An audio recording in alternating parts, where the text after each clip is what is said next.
Nos acercamos a tu trono, Padre Celestial, con gozo en nuestros corazones por la forma como tú te has manifestado en este lugar.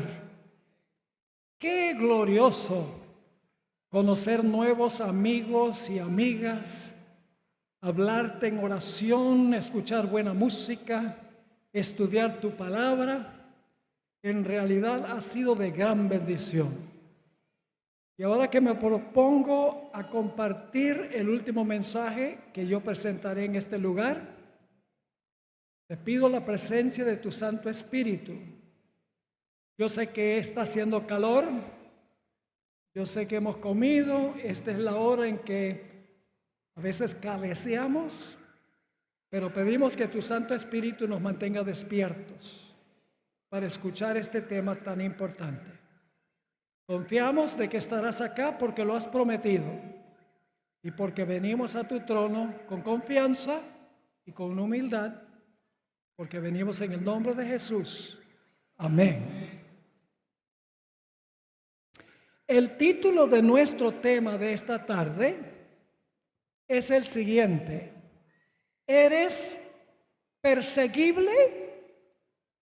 Ahora, yo puse esa palabra perseguible. No sé cómo dicen, donde uno chequea en la computadora para ver si la palabra está bien escrita.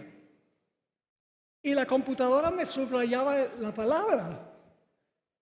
Es decir, no conocía la palabra, porque en español no existe que yo sepa la palabra perseguible. Pero yo inventé la palabra. La Real Academia no puede prohibirnos que inventemos palabras. ¿Ustedes entienden qué quiero decir cuando pregunto, ¿eres perseguible? De eso vamos a hablar en nuestro tema de esta tarde y lo vamos a hacer volviendo a la época de Jesús. Y el estudio va a ser sistemático y organizado. Vamos a cubrir 8 puntos. 8 puntos claves en cuanto al ministerio de Jesús hasta el día del Pentecostés, y luego haremos aplicaciones a nuestra época. ¿Cuáles son los 8 puntos?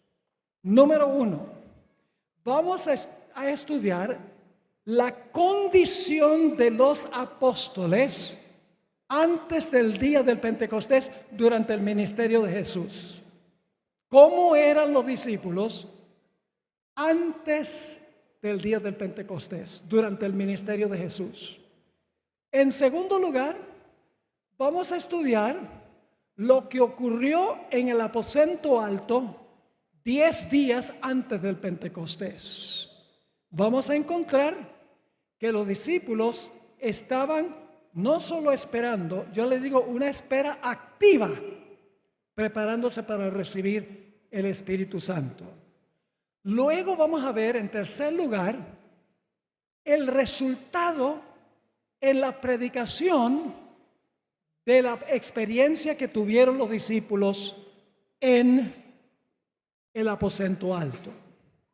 En cuarto lugar, vamos a ver el crecimiento tremendo de la predicación de los discípulos, el crecimiento fenomenal de la iglesia. Luego, vamos a ver que Satanás estaba perdiendo sus súbditos por el poder de la predicación. Y por lo tanto, se despierta en sexto lugar la persecución. Y finalmente, vamos a hacer una aplicación a nuestros días. Así que todo el estudio va a girar alrededor del ministerio de Jesús y lo que ocurrió en el Pentecostés e inmediatamente después del Pentecostés. Así que nuestro primer punto tiene que ver con la condición de los discípulos durante el ministerio de Jesús. ¿Cómo eran? Eran, en primer lugar, violentos. ¿Recuerdan cuando Santiago y Juan le dijeron a Jesús ¿quieres que hagamos caer fuego del cielo para consumir a todos los samaritanos? Eran violentos. Y recordamos que Pedro sacó la espada y le mochó la oreja al siervo del sumo sacerdote. Ustedes pueden leer el relato de los hijos del trueno en Lucas 9, 52 al 54. En segundo lugar, durante el ministerio de Jesús, los discípulos estaban sirviendo a Jesús por recompensa. Noten Mateo 19, 27, lo que dice Pedro. He aquí, nosotros lo hemos dejado todo y te hemos seguido. ¿Qué pues tendremos? Servían por recompensa. Y ustedes saben que todo el tiempo estaban peleando quienes iban a pertenecer al gabinete en el nuevo reino. ¿Quién era el mayor? Esa era la lucha y la discusión. En el último viaje de Jesús a Jerusalén, estaban discutiendo en el camino. Había discordia. Dice en Marcos 9, 33 y 34, y llegó a Capernaum Jesús, y cuando estuvo en casa les preguntó, ¿qué disputabais entre vosotros en el camino? Mas ellos callaron, porque en el camino habían disputado entre sí quién había de ser el mayor. Mientras que Jesús había dicho, el mayor es el siervo, ellos querían ocupar los más elevados puestos. Violentos, sirviendo por recompensa.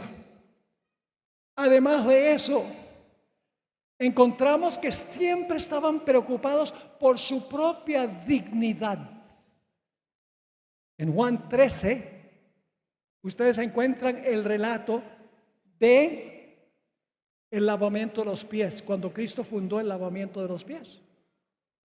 Y fíjense que entraron al aposento alto y ninguno quería rebajarse para lavar los pies del otro.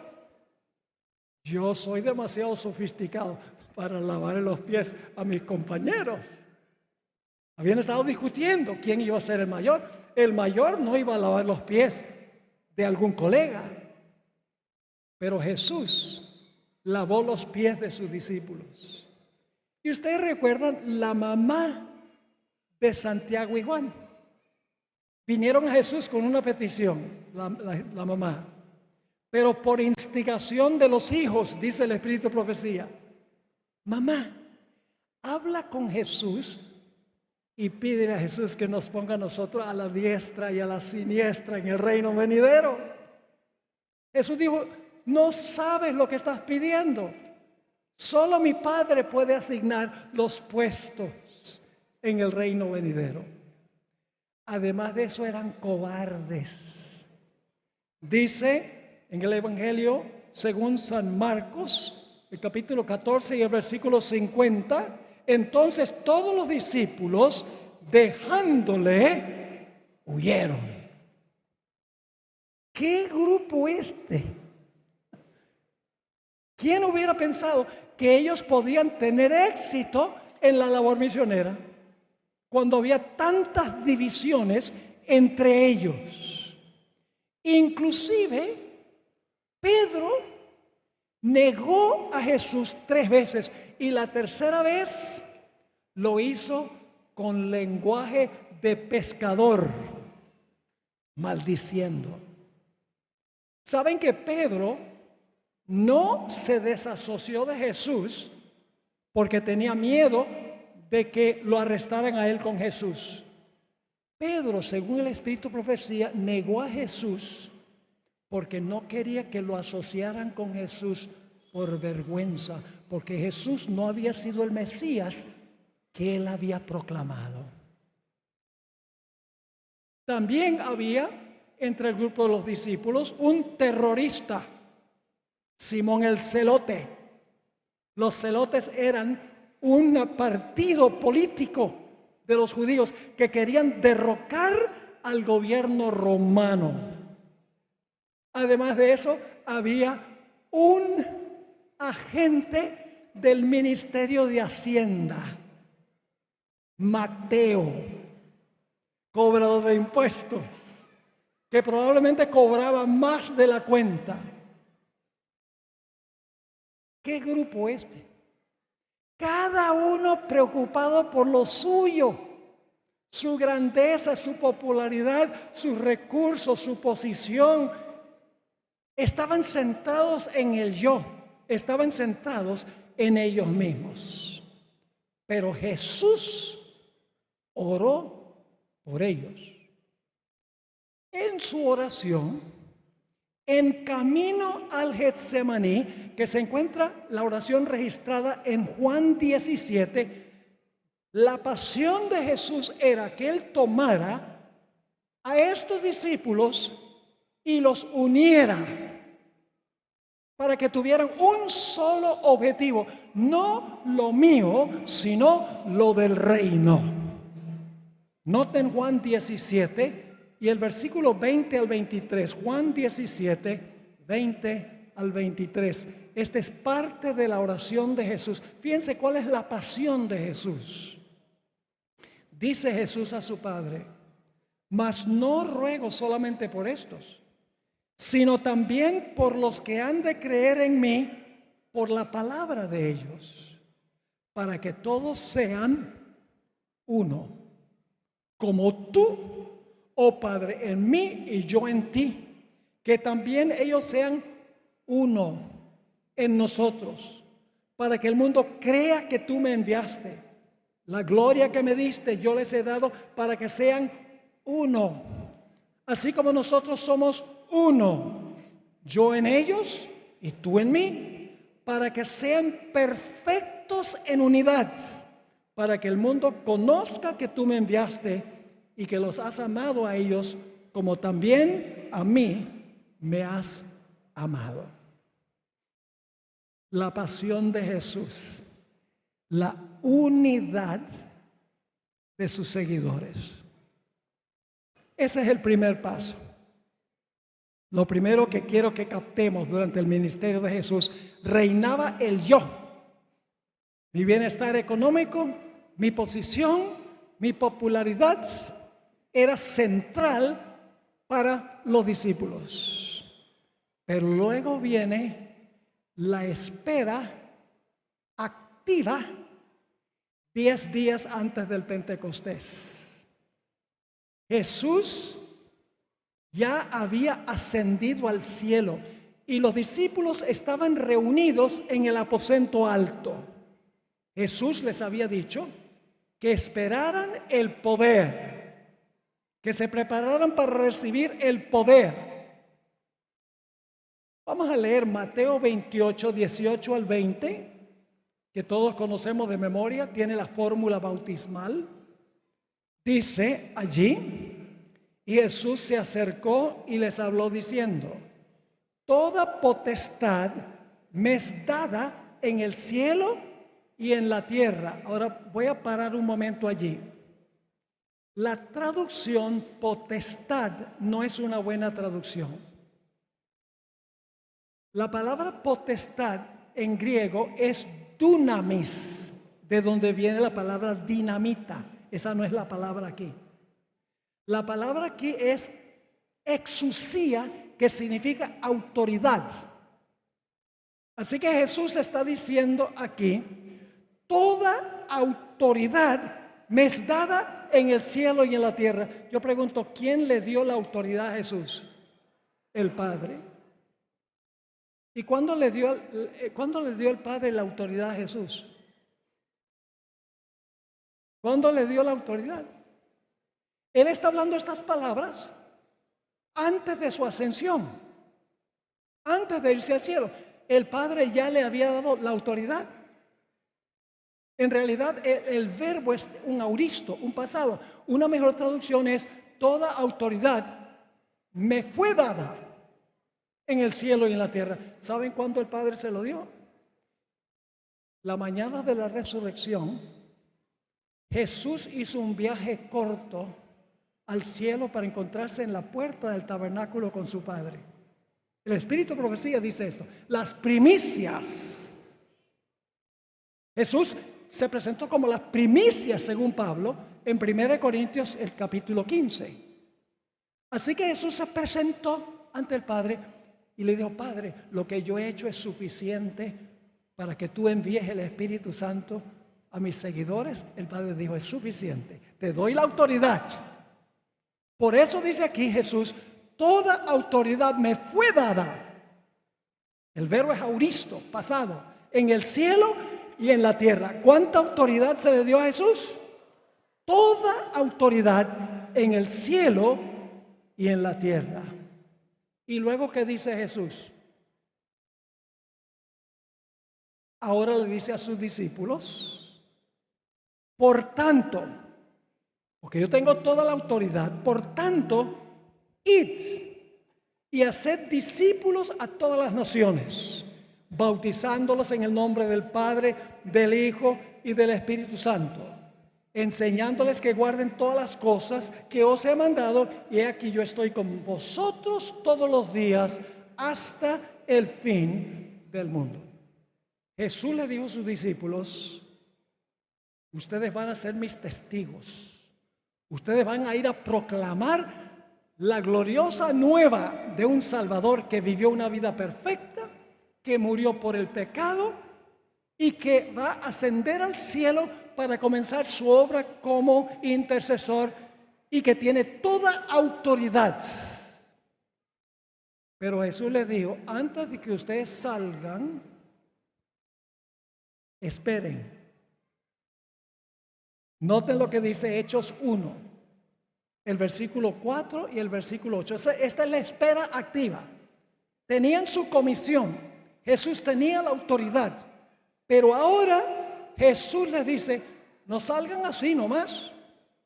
Dice en el versículo 4 de Hechos 1: y estando juntos, les mandó que no se fueran de Jerusalén, sino que esperasen la promesa del Padre, la cual les dijo: oísteis de mí.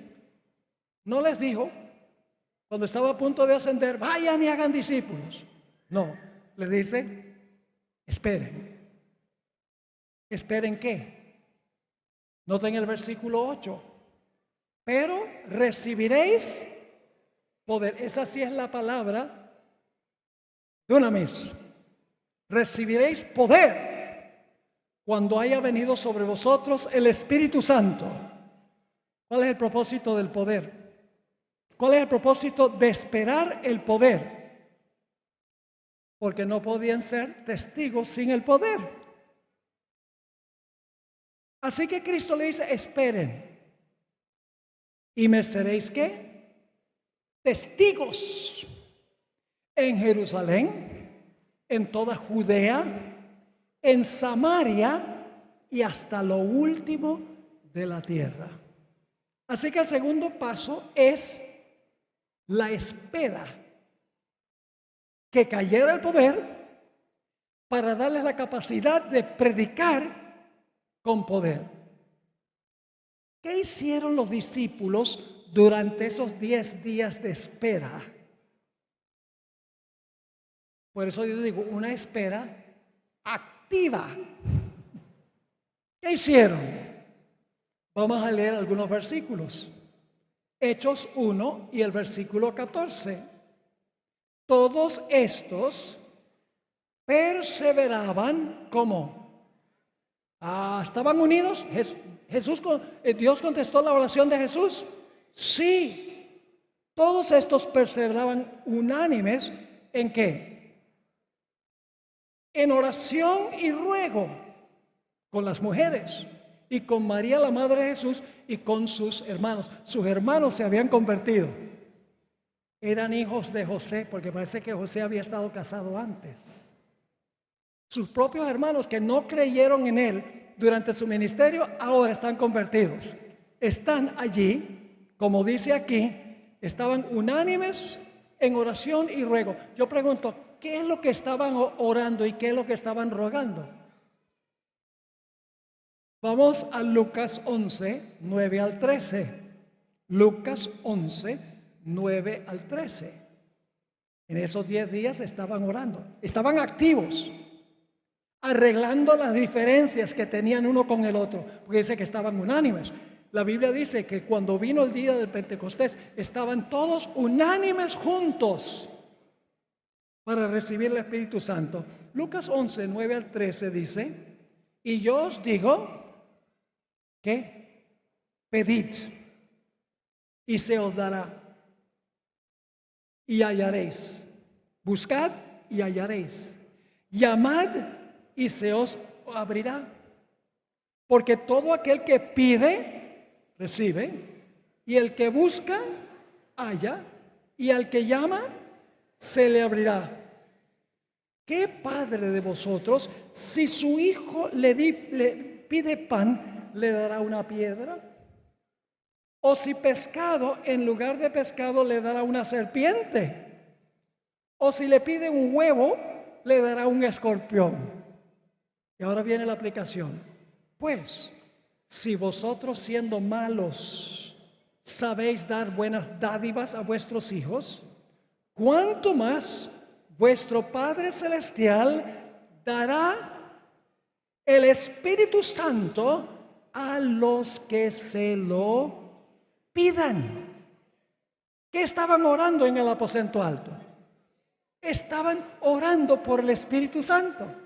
Cristo dijo, esperen, oren, pidan el Espíritu Santo. El Padre está listo para darles el Espíritu Santo.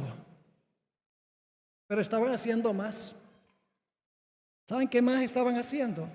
Estudiando las profecías que se habían cumplido y que estaban por cumplirse. Estaban estudiando las Escrituras. No solo activos en la espera, orando, rogando por el Espíritu Santo, unánimes, arreglando sus diferencias entre uno y el otro, sino que estaban estudiando intensamente las Sagradas Escrituras que habían interpretado mal durante el ministerio de Jesús. Es interesante notar que en Hechos 1 y también en Hechos 2, el apóstol Pedro habla. Antes de que Cristo muriera, los discípulos no entendían las profecías. ¿Están de acuerdo? Es más, en el aposento alto, la noche de la resurrección dice que Jesús, comenzando desde Moisés, los profetas, en todas las escrituras y en los salmos, les explicó las profecías. Y los discípulos en camino de Emaús dicen, no nos ardían los corazones cuando nos abría el entendimiento para comprender las Escrituras. Estaban estudiando las Escrituras. Y sabemos que Pedro ya ahora entendía. Porque en Hechos 1:16, antes que llegara el día del Pentecostés, durante esos 10 días, el apóstol Pedro dijo, es necesario elegir a un sucesor para Judas. ¿Y saben de dónde sacó Pedro esa idea de que había que elegir un discípulo número 12? De los Salmos. Que iba a haber uno que no iba a volver a su casa, porque Judas se suicidó, no volvió a su casa, y que era necesario que otro ocupara su oficio. Ahora Pedro entendía los Salmos y cómo se aplicaban a la traición y la entrega de Cristo Jesús. Noten lo que dice Hechos, el capítulo 2 y el versículo 1. Cuando llegó el día del Pentecostés, estaban todos unánimes juntos. Hubo un cambio radical entre los discípulos. Hermanos y hermanas, esos 10 días, hoy en día se habla de 40 días de oración. Pero aquí dice que fueron 10 días de oración, intensos, esperando, pero haciendo algo mientras esperaban, uniéndose, orando, estudiando las Escrituras. Tuvieron un cambio radical. En Hechos 2 y el versículo 42 nos dice algo muy interesante en cuanto a los discípulos. Claro, esto es después que se derramó el Espíritu Santo, pero es una repetición de algo que hicieron mientras estaban en el aposento alto.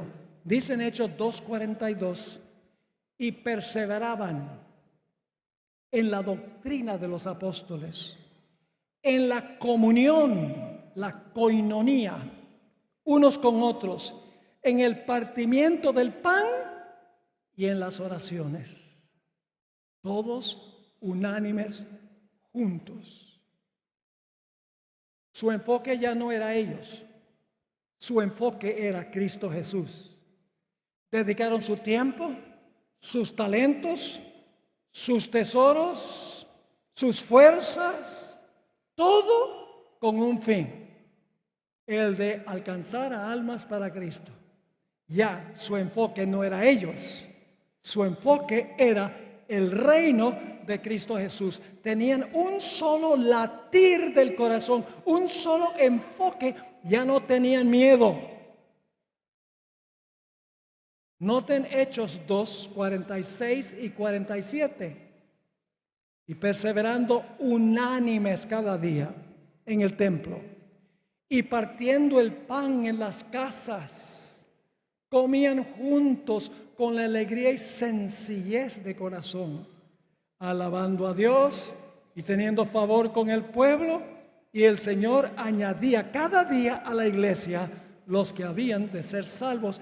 Y el versículo 45 dice que vendían sus propiedades para invertir en la proclamación del Evangelio. Yo pregunto, ¿hubo un cambio radical durante esos 10 días? Completamente radical. Un cambio de enfoque de yo a Jesús. Después de la preparación llegamos al punto número 3, la recepción del poder. ¿Estaban listos para recibir el poder? La Biblia dice que fueron llenos del Espíritu Santo. No podían ser llenos del Espíritu Santo si estaban llenos del yo. Fue necesario vaciarlos del yo para que quedara vacío y pudiera llenarlo con el Espíritu Santo. Así que la Biblia nos dice, ahora el tercer paso es la recepción del poder que Cristo prometió. Estaban listos ya. Vamos a leer en cuanto a eso Hechos 2, 1 al 4. Cuando llegó el día del Pentecostés, estaban todos unánimes juntos, y de repente vino del cielo un estruendo como de un viento recio que soplaba, el cual llenó toda la casa donde estaban reunidos. Y se les aparecieron lenguas repartidas como de fuego, asentándose sobre cada uno de ellos. Y fueron todos, ¿qué? ¿Habían sido vaciados del yo? Dios no podía llenar lo que estaba lleno. Fueron llenos del Espíritu Santo y comenzaron a hablar en otras lenguas según el Espíritu les daba que hablasen. ¿Cuál fue el propósito del don de lenguas? Hablar un idioma que ni siquiera Dios entiende. Saltar en los pasillos de la iglesia. Decir, aleluya, gloria al Señor. ¿En idiomas desconocidos? No. ¿Cuál es el propósito del don de lenguas? La proclamación del mensaje. Porque lo que había ocurrido, hermanos y hermanas, es que el Pentecostés era una de las fiestas judías a donde todo varón de 12 años para arriba tenía que estar en Jerusalén, de toda la diáspora, de toda la dispersión, en todo el imperio. La ciudad de Jerusalén estaba reventando de gente. Pero el problema es que había muchos de los que vinieron de otras naciones, judíos, que habían olvidado su idioma materno. No hablaban ya arameo, aunque eran judíos. Es como en los Estados Unidos a veces. Yo me encuentro una persona, como por ejemplo el joven que tocó el violín, ¿les gustó? Qué lindo, ¿verdad? Él hace nuestras redes sociales en inglés en los Estados Unidos. Y yo le pregunté, ¿cuál es tu nombre? Bruce Fernández. Oh, ¿hablas español? No. Otro, ¿cómo te llamas? David Rodríguez. Y le hablo en español y no entiende ni papa. ¿Saben por qué? Porque son de segunda generación. Aunque son hispanos, con padres hispanos, han estudiado en las escuelas en inglés y no manejan el idioma español. Ese era el problema en el día del Pentecostés. Había gente de todo el imperio, todos judíos, pero eran de segunda, tercera, cuarta generación y no entendían el idioma de los apóstoles. Así que Dios hizo un milagro. Hechos 2 menciona 13 naciones por nombre que estaban representados allí. Dios dice, ahora lo que yo voy a hacer es que en vez de confundir las lenguas como en Babel, ahora voy a dar la capacidad de hablar en las lenguas de todos estos países de donde vienen. ¿Están entendiendo? Y el Pentecostés vino en este momento por una razón especial. Y es que Dios ya sabía que Jerusalén iba a tener gente de todo el imperio. Así que Dios le dio la capacidad a los apóstoles de hablar los idiomas de todas esas naciones, porque Dios sabía que esa gente luego iba a ir a sus naciones y en su lengua contar lo que habían visto en Jerusalén. El propósito era evangelístico, no era edificación personal. Ahí gozar en la iglesia y sentir como una electricidad por dentro. Ese no era el propósito. El propósito era un propósito evangelístico. Para eso fue el poder. Pero para recibir el poder tenían que prepararse en el aposento alto. Tenían que ser vaciados del yo y llenos del Espíritu Santo. Y luego viene el cuarto paso. Escuchen bien. El apóstol Pedro, lleno del Espíritu Santo, predicó una campaña evangelística de un sermón. Un solo sermón, empoderado por el Espíritu Santo. Y en un solo sermón, 3,000 bautismos. ¡Wow!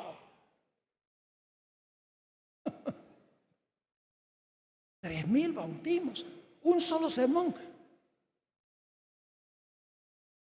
¿Cómo les gustaría tener ese resultado en su iglesia? ¿Qué estará faltando?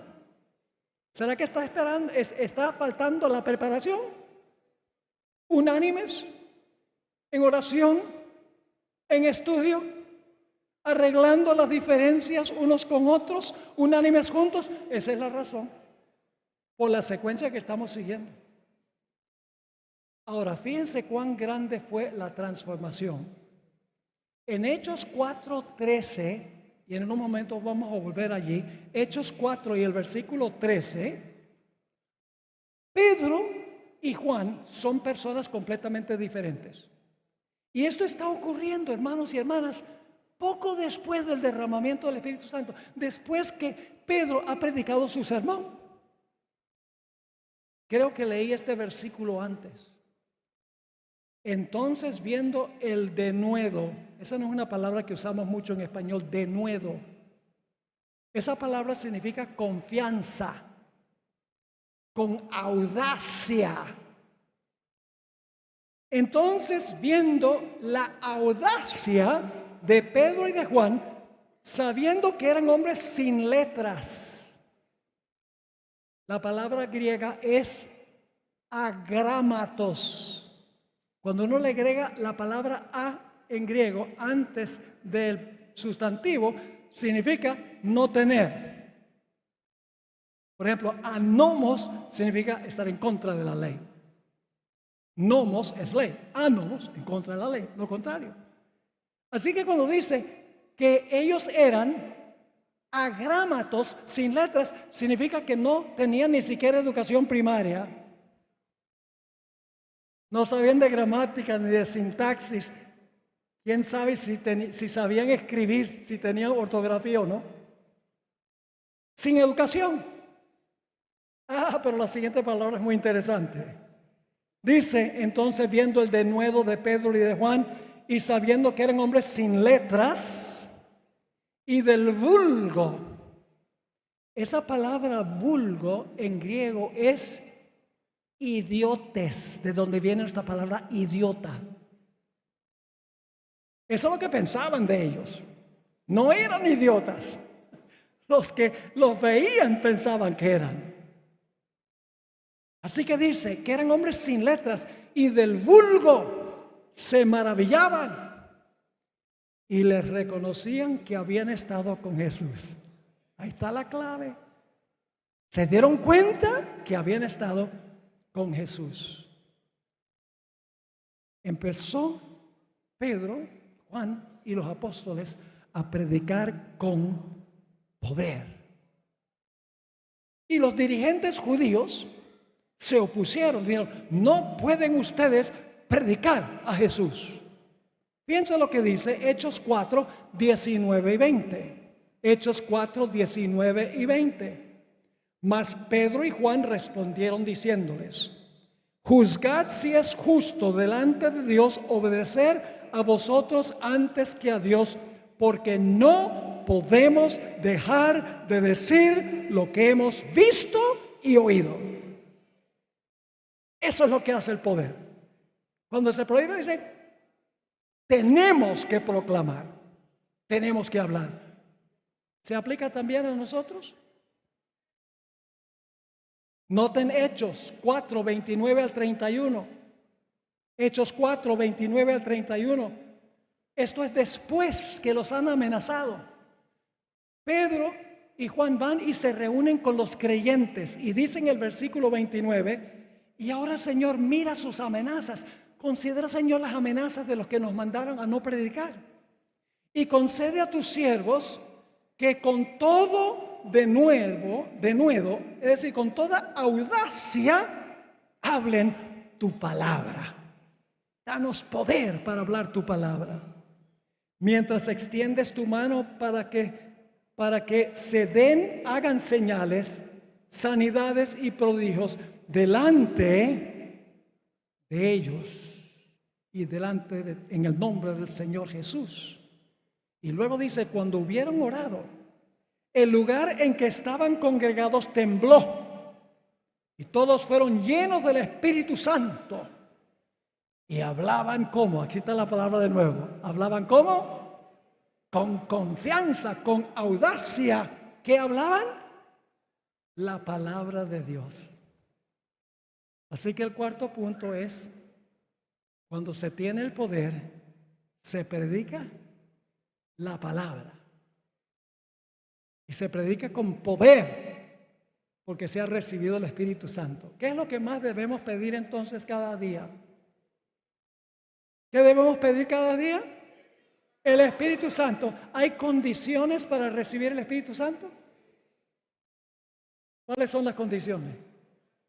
Orar, estudiar la palabra, poner las propiedades a disposición del Señor, arreglar las diferencias entre hermanos. Todo eso es lo que hace posible el derramamiento del Espíritu Santo. Así que de nada vale que yo les diga, salgan a testificar.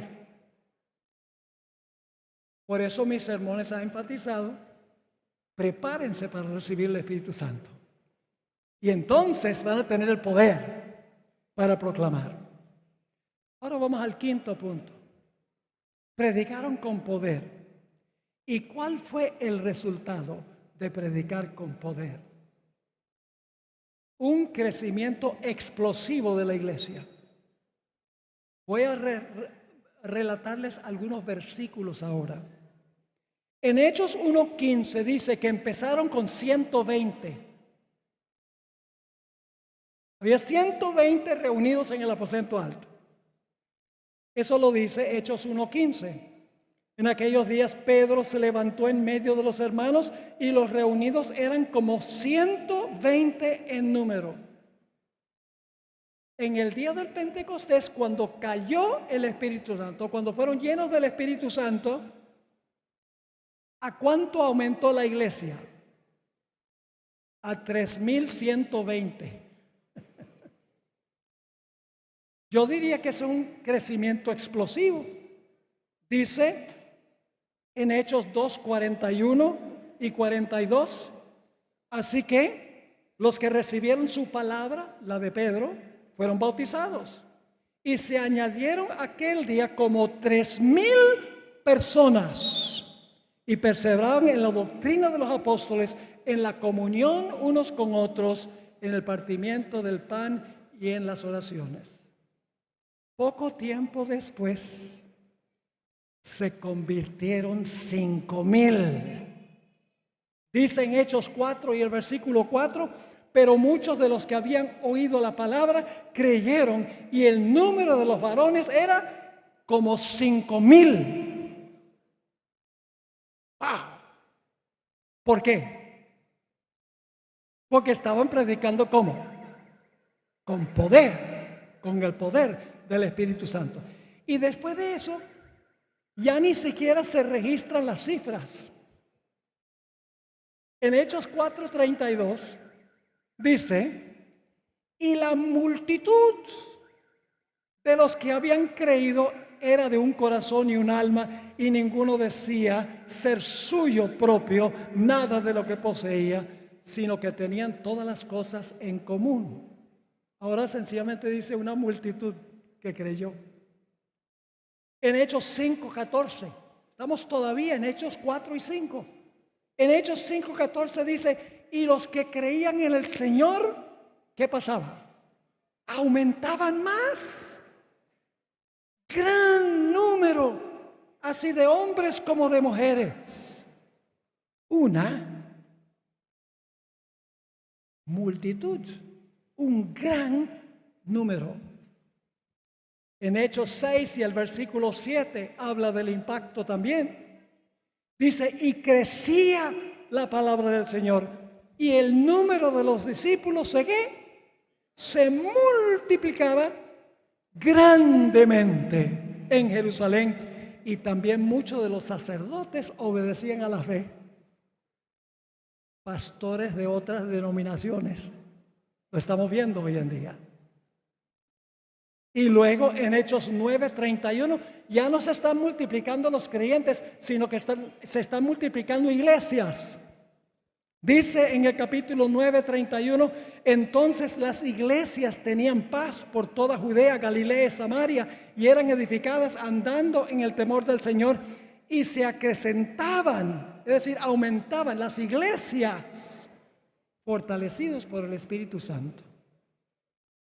En Iconio, según Hechos 14 y el versículo 1, creció fenomenalmente la iglesia. Dice así, aconteció en Iconio que entraron juntos en la sinagoga de los judíos, el apóstol Pablo, y hablaron de tal manera que creyó una gran multitud de judíos y asimismo de griegos. Y en Hechos 21 y el versículo 20 dice, cuando ellos lo oyeron, glorificaron a Dios y le dijeron, ya ves, hermano, cuántos millares de los judíos hay que han creído, y todos son celosos por la ley. Todas estas presiones hablan del crecimiento excepcional de la iglesia. ¿Y por qué creció tanto la iglesia? No tanto por los métodos que se usaban, no porque Jesús tuvo que torcerles el brazo, sino porque habían cumplido con la preparación, habían recibido el poder, predicaron la palabra, y al predicar la palabra aumentaron los creyentes y aumentaron las iglesias. La hermana White, en el libro Hechos de los Apóstoles, página 39, escribió lo siguiente: ¿cuál fue el resultado del derramamiento del Espíritu en el día del Pentecostés? Ella pregunta, ¿cuál fue el resultado? Las alegres nuevas de un Salvador resucitado fueron llevadas a las más alejadas partes del mundo habitado. Mientras los discípulos proclamaban el mensaje de la gracia redentora, los corazones se entregaban al poder de su mensaje. Ahora escuchen esto. La iglesia veía fluir a ella conversos de todas direcciones. ¿Qué pasaba?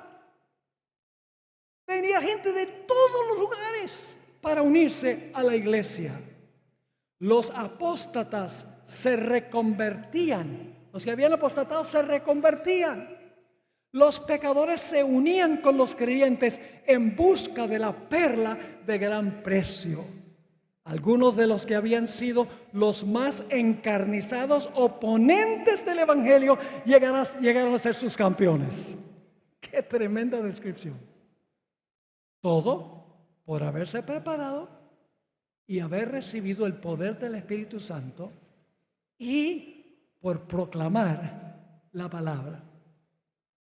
Para el crecimiento de la iglesia, hermanos y hermanas, no se necesitaban señales y milagros. No se necesitaban espectáculos, no se necesitaban mimas, ni marionetas, ni conciertos, ni dramas, ni magos, ni música cristiana contemporánea para atraer a los creyentes.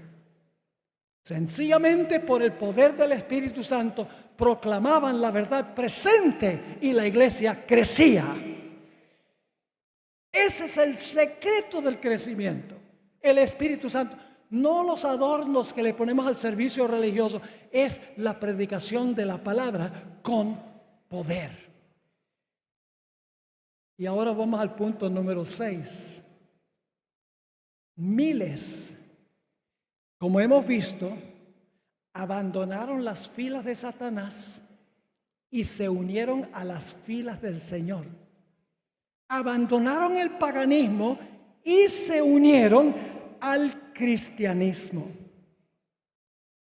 Quiero leer Juan, el capítulo 15 y el versículo 19.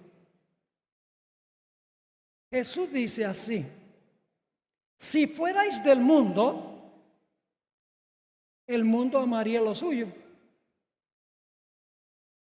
¿Captaron eso? Cuando la iglesia se parece al mundo, ¿el mundo tiene algún problema con la iglesia? No. Eso es lo que está diciendo Jesús. Si fuerais del mundo, el mundo amaría lo suyo. Pero porque no sois del mundo, antes yo os elegí del mundo, por eso el mundo os aborrece. Ahora Satanás está perdiendo sus seguidores. Es el siguiente punto en la cadena. Leo del libro Discurso Maestro de Jesucristo, página 28. La sierva del Señor escribió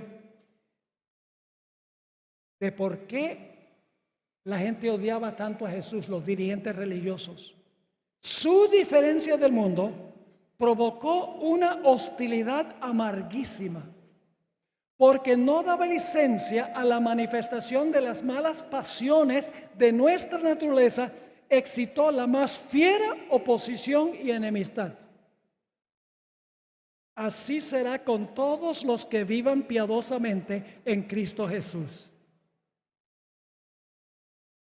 Entre la justicia y el pecado, el amor y el odio, la verdad y el engaño, hay una lucha imposible de suprimir. Cuando se presentan el amor de Cristo y la belleza de su santidad, ahora escuchen la parte clave, se le restan súbditos al reino de Satanás. Y esto incita al príncipe del mal a resistir. Cuando se predica con poder, miles están abandonando las filas de Satanás porque se le están restando los súbditos a Satanás. Y esto nos trae a nuestro próximo punto, el número 7. Y es que ahora viene la persecución. ¿Por qué creen ustedes que la persecución va a ser tan grande cuando venga el tiempo de la lluvia tardía y el fuerte clamor? Mientras más grande el poder, más fuerte la oposición. Y la razón de la oposición es que los creyentes no son como el mundo. Tienen el Espíritu Santo. Han arreglado sus diferentes. Son gente de oración, son gente del estudio de la palabra. Tienen todas las cosas en común. Están en coinonía. Predican con poder. Y entonces el Espíritu Santo redarguye a los que están escuchando. Miles ingresan a la iglesia y Satanás está perdiendo sus súbditos. Y por lo tanto Satanás dice, hay una sola cosa que yo puedo hacer aquí, es acabar con esta gente a través de la persecución. Así que el siguiente paso es la persecución, porque Satanás, como leímos, estaba perdiendo sus súbditos. Y esto nos trae al punto número 7, la persecución. Quiero leerles una cita que encontramos en el Conflicto de los Siglos, página 43, a donde la sierva de Dios escribió sobre cómo era la iglesia primitiva. No hay duda de que los cristianos primitivos fueron un pueblo peculiar. Hoy en día, en un mundo donde todo el mundo quiere ser políticamente correcto, donde toda la gente dice, yo no quiero ser diferente que el otro porque se va a burlar de mí. La hermana White dice que la iglesia primitiva no era así. Dice que los cristianos primitivos fueron un pueblo peculiar. Escuchen, su conducta intachable y su fe inquebrantable constituían un reproche continuo que turbaba la paz del pecador. Aunque pocos en número, escasos de bienes, sin posición ni títulos honoríficos, aterrorizaban a los obradores de maldad donde quiera que fueran conocidos su carácter y sus doctrinas. Por eso los odiaban los impíos. ¿Por qué los impíos odiaban a los cristianos? Dice aquí, eran pocos en número, escasos de bienes, sin posición, sin títulos honoríficos, y sin embargo aterrorizaban a los enemigos de la fe. Sigue diciendo, por eso los odiaban los impíos, como Abel fue aborrecido por el impío Caín. Por el mismo motivo que tuvo Caín para matar a Abel, los que procuraban librarse de la influencia refrenadora del Espíritu Santo daban muerte a los hijos de Dios. Por ese mismo motivo los judíos habían rechazado y crucificado al Salvador, es decir, porque la pureza y la santidad del carácter de éste constituían una reprensión constante para su egoísmo y corrupción. Desde el tiempo de Cristo hasta hoy, sus verdaderos discípulos han despertado el odio y la oposición de los que siguen con deleite los senderos del mal. ¿Están captando esto? ¿Qué es lo que causó que Satanás odiara a los cristianos? Su piedad, su santidad, su diferencia al mundo. Decían, en esta gente hay algo especial. Son diferentes. No son borrachos, no son mujeriegos, no son ladrones. Son completamente distintos, completamente diferentes. Yo quiero también ser de esa clase de personas. El testimonio de la vida, no el testimonio mero de las palabras. Y ahora escuchen bien. Pedro predicó su poderoso sermón en el día del Pentecostés. Y voy a abreviar esto. Tenía algunos ejemplos, pero le voy a dar nada más los capítulos. Si usted lee en los capítulos 3, 4 y 5 de Hechos, ¿qué está pasando con Pedro y con Juan? Están siendo perseguidos. ¿Sí o no? Lean los capítulos. ¿Por qué están siendo perseguidos? Según la cadena que estamos estudiando. Están siendo perseguidos porque son diferentes, porque predican con poder, porque recibieron el Espíritu Santo, porque arreglaron sus diferencias, oraron, estudiaron la palabra. Por eso ahora, ¿qué viene? La persecución. Ahora, mis hermanos y hermanas, la pregunta clave es, ya llegando al punto número 8, ¿estamos sufriendo persecución hoy? Yo no veo aquí a ningún perseguido. El último punto, hermanos y hermanas, es por qué la iglesia hoy no está sufriendo persecución. No les voy a decir yo, lo va a decir el Espíritu de Profecía. Escuchen lo que ella escribió. En el conflicto de los siglos, la página 45. Y antes de eso, déjenme leerles un texto del apóstol Pablo. Segunda de Timoteo 3:12. Segunda de Timoteo 3:12. Dice Pablo, también, ¿cuántos? Todos. ¿Qué significa todos? Todos.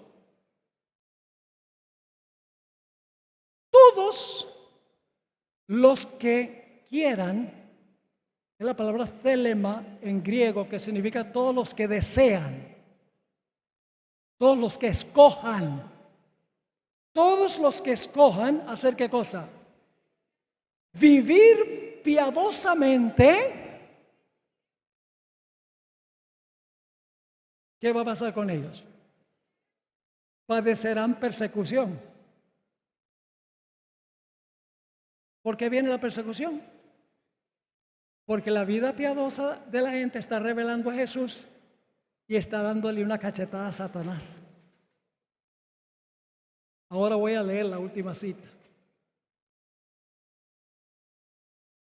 Otro asunto hay de más importancia aún, que debería llamar la atención de las iglesias en el día de hoy. El apóstol Pablo declara que todos los que quieren vivir piamente en Cristo Jesús padecerán persecución. Pregunta a la hermana White, ¿por qué entonces parece adormecida la persecución en nuestros días? ¿Por qué no existe la persecución hoy? Escuchen, el único motivo. ¿Qué significa la palabra único? No hay más. Hay una sola razón. El único motivo es que la iglesia se ha conformado a las reglas del mundo y por lo tanto no despierta oposición. ¡Qué cita! Ahora, no significa que debemos buscar la persecución, pero cuando vivimos piamente, el resultado será persecución. Sigue diciendo la cita, la religión que se profesa hoy no tiene el carácter puro y santo que distinguiera a la fe cristiana en los días de Cristo y sus apóstoles.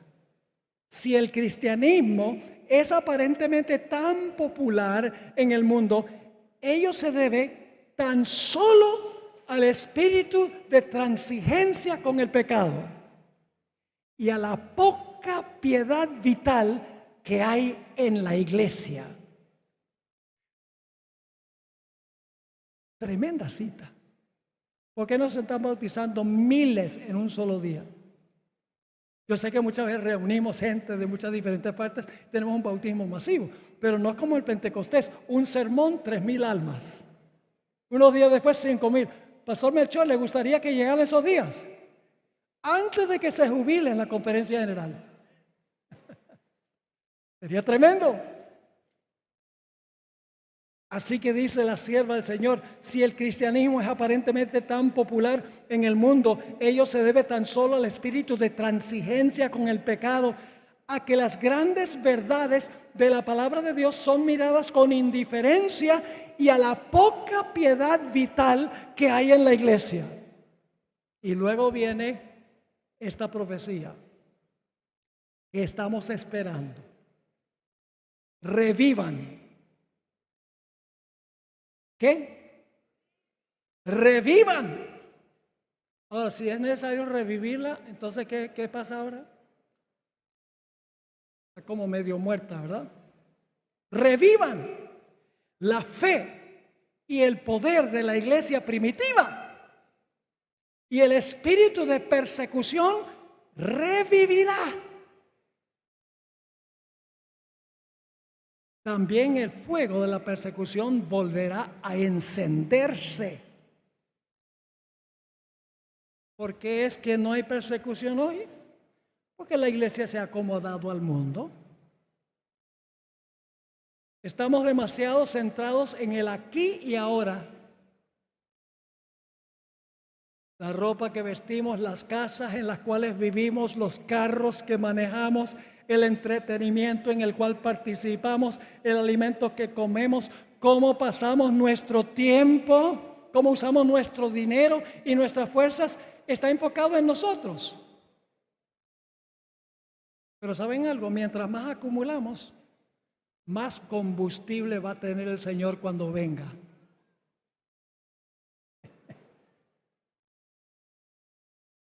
Nuestro hogar está allá. Nuestro tesoro está allá. Tenemos que reenfocarnos en el allá.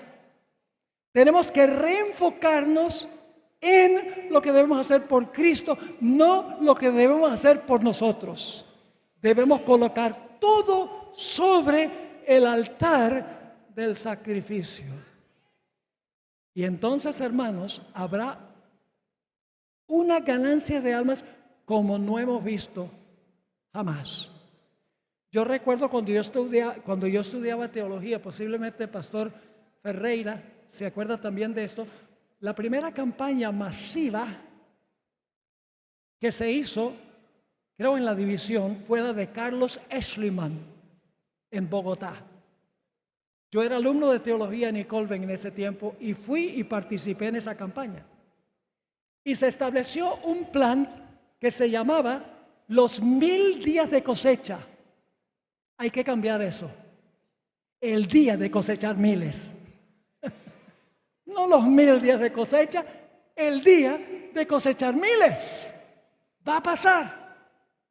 Bajo el poder de la lluvia tardía que está en Apocalipsis 18, con un pueblo consagrado, mis hermanos y hermanas. Miles y miles van a salir de Babilonia y se van a integrar al pueblo de Dios.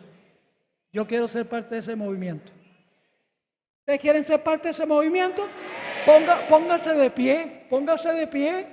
Si ese es el deseo de su corazón, salgan ustedes valientes con poder para predicar el mensaje del Señor. Y Dios les va a dar gran éxito en su predicación evangelística. Y miles se van a convertir al Señor. ¿Y sabe lo que va a venir como resultado de eso? Persecución. El gran tiempo de angustia.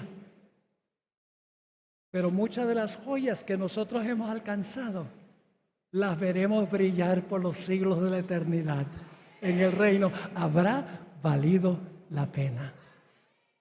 Oremos. Padre, gracias te damos, porque aunque somos seres humanos débiles, tú nos fortaleces para proclamar el Evangelio, para la salvación de las almas. Tú podrías hacer este trabajo mucho mejor que nosotros, pero nosotros crecemos espiritualmente en nuestra fe cuando testificamos por ti. Te ruego, Señor, que tú bendigas a esta gran multitud de delegados en este lugar. Que nos lleves a hacer una entrega sin reservas a Jesús. Bautízanos con el poder del Santo Espíritu. Danos la valentía y la audacia de proclamar el Evangelio. Trae a miles a tu causa y fortalécenos para la oposición que pronto vendrá. Dedicamos a todo este grupo, este mar de gente aquí, todos estos delegados en tus manos. Úsalos con poder. Te lo pedimos en el nombre de Jesús. Amén. Amén. Pueden sentarse, hermanos y hermanas.